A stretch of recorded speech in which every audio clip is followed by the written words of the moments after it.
Asta este un produs nou, similar cu cel mai vândut de pe piață în acest moment. Și o să îl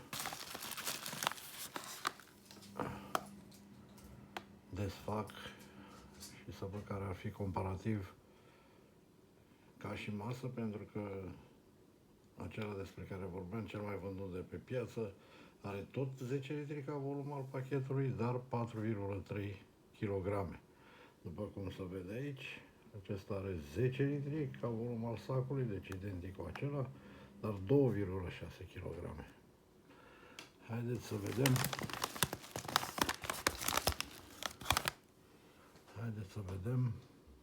Este un produs 100% natural, numai din fibră lemnoasă, și sunt curios să văd cum arată în interior.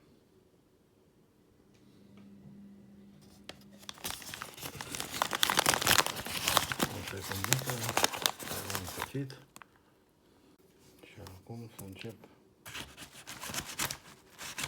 să-l desfac cât pot de elegant. O să las un pic telefonul.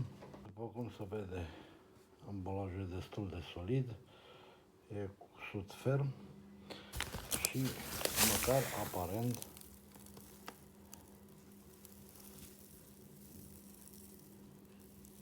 seamănă cu celălalt pe care l-am folosit până acum pentru pisoiul meu. Într-adevăr, față de celălalt, parcă se vede că sunt mai multe granule de dimensiuni mici